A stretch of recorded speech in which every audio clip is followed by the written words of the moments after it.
Who is the best live-action Batman? We got Ben Affleck Batman. We got Twilight Boy Batman.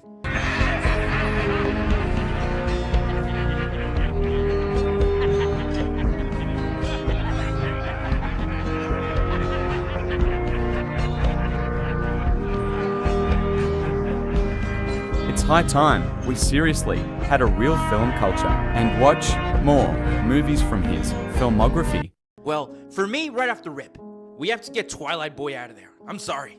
You know, for me, this was the worst Batman ever. You know, I ain't gonna... Why don't you get the fuck out of here before I shove your quotations book up your fat fucking ass? Knowing that this Batman exists, but hey, let's listen to the arguments. Told you. I mean, look at him right here, bro. This is from the Batman movie. Look how thin and frail he looks. I'm sorry. No Batman of mine looks like he takes a piss sitting down.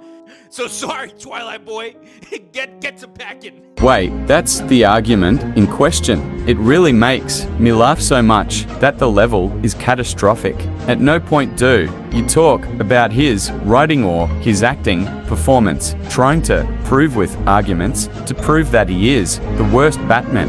Besides, that's the problem with Battinson headers.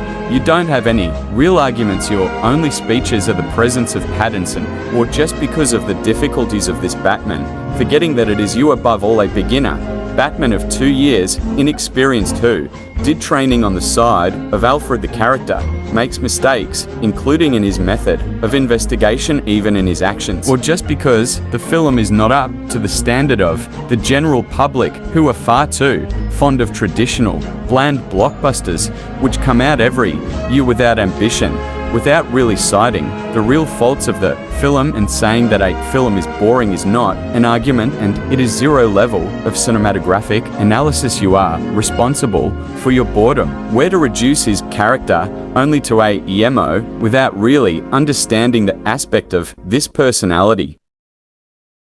But for me personally, the best live-action Batman, and I'm not talking about the best Batman movie, I'm talking about the best live-action Batman, goes to Ben Affleck right there.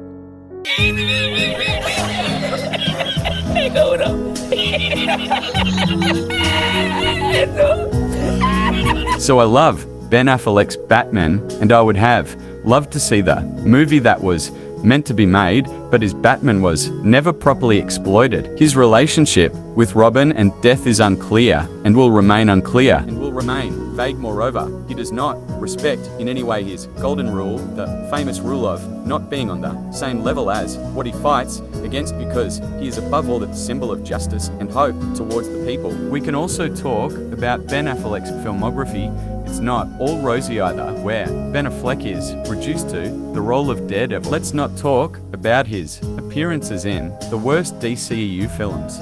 People's hypocrisy will always make me laugh, knowing that his Batman has been totally discredited by the unfunny joke on an embarrassing and mediocre scene, and his character will never have a real conclusion. What I said about the rule of not depriving a life is the same for these three Batmans. Keaton's Batman kills, but there is absolutely no justification for his actions, unlike Ben Affleck's Batman, who had absolutely no physical transformation for his role as Batman, where everything was based on the look and the acting. Bale Batman claims not to be an executioner and refuses to be an executioner. Okay, blows up the temple of Ra's al Ghul with his men also inside. Let Ra's al Ghul die instead of arresting him, and says at the end of the film that revenge is no longer important by choosing justice. What hypocrisy.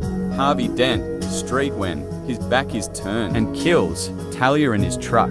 He is not the best Batman, as many claim. In conclusion, you have no cinematographic culture. The proof is that Battinson is overestimated in 2025 in Twilight, which is not having seen his filmography. It would be a matter of seeing his films and being at least a little cultured, working with the best modern authors of our time. This video is not just there to respond to this man, but it is there to question the words of people who denigrate Pattinson's Batman without unfounded arguments, and denigrate Robert Pattinson by overestimating him only in Twilight.